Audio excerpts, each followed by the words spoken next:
Je vais partir d'un livre. Je suis tombé sur un livre hier.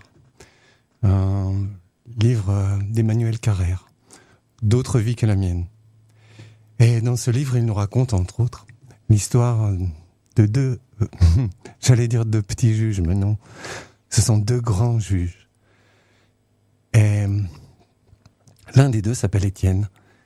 Et Étienne, quand il rencontre quelqu'un qu'il estime, j'allais dire quelqu'un qui est droit dans ses bottes, il dit de lui, c'est quelqu'un qui sait où il est. Quelqu'un qui sait où il est. L'histoire que je vais vous raconter a pour principal personnage quelqu'un qui sait où il est. Ils sont 3 fils. Lui, c'est le plus jeune. Il sait où il est. Mais ses 2 frères, à l'intelligence rationnelle, le trouvent, doudingue. Ça, c'est quand ils ont encore un peu de tendresse pour lui. Mais habituellement, ils l'appellent l'idiot. Leur père, c'est un roi. Il sent ses forces décliner. Et il se demande lequel de ses 3 fils va reprendre le royaume. En ces temps-là, quand on se posait ce genre de questions, on donnait à ses fils une épreuve. Et c'est ce qu'a fait le roi. Il leur a demandé à tous les 3 d'apporter le plus beau tapis qui soit. Et pour leur donner une direction, il a fait ce qu'on fait en ces temps-là. Il a lancé 3 plumes. Une pour l'aîné, une pour le second. Les 2 premières plumes ont donné des directions claires. Et les 2 sont partis. La 3e plume, quant à elle, pour le plus jeune, la 3e plume est tombée au pied du plus jeune. Les 2 autres sont partis en se moquant. Il est tellement bête, il a même pas de direction. Le jeune homme, lui, a regardé la plume avec attention. Elle était là, par terre. Il l'a soulevée. Sous la plume, il y avait un anneau. Il a gratté autour de l'anneau, il y avait une trappe. Il a soulevé la trappe. Il a vu un tunnel.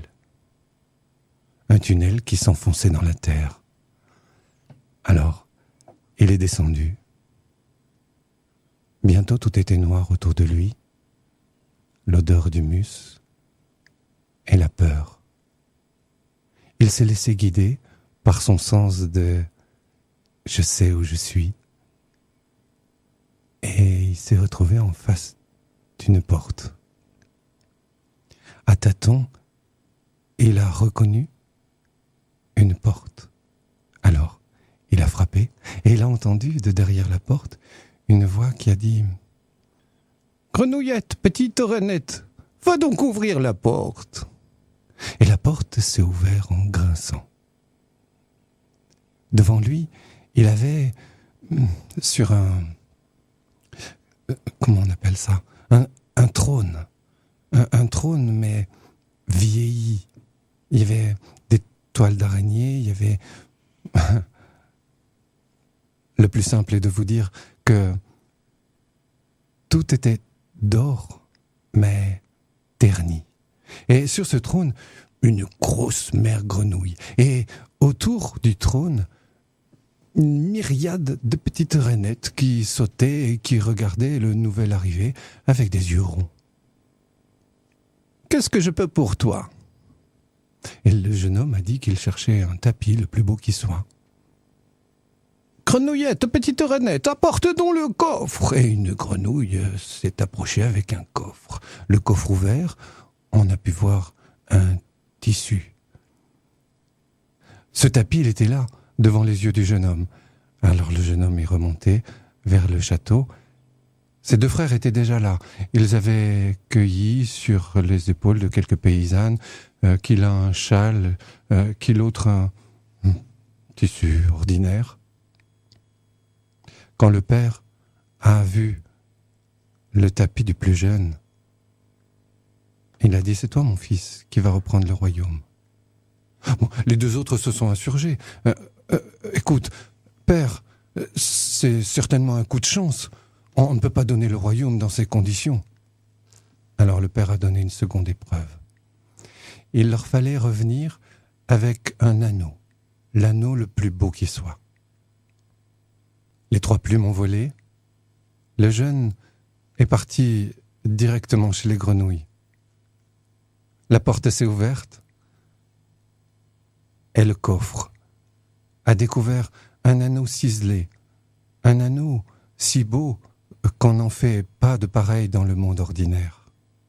Quand il est remonté au château, ses frères avaient apporté l'un un cerclage de roues et l'autre une petite chose, mais rien de vraiment extraordinaire. Comment pouvaient-ils rivaliser avec cet anneau ciselé qu'importait leur plus jeune frère? La sentence est tombée, c'est lui qui va prendre le royaume. Là, c'est l'aîné qui s'est insurgé. Limite, il s'est mis en colère. Et il a dit à son père, tu ne vas quand même pas donner le royaume à cet idiot. Et le père, avec la patience et le calme d'un père, a donné une 3e épreuve. Apportez-moi la plus belle femme qui soit. Et ils sont partis, tous les 3. Le plus jeune est allé dans le royaume des grenouilles.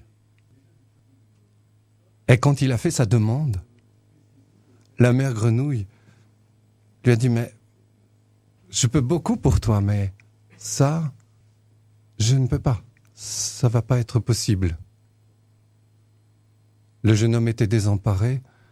La mère grenouille lui a dit « Mais si tu veux, tu peux choisir parmi les rainettes qui sont là, qui sautent autour de toi. » Et lui, il a écouté son cœur et il a laissé faire le hasard et il a pris celle qui était là devant lui, qui se présentait. Quand il est remonté, imaginez bien, ça a été moquerie, rire. Les 2 frères étaient particulièrement contents.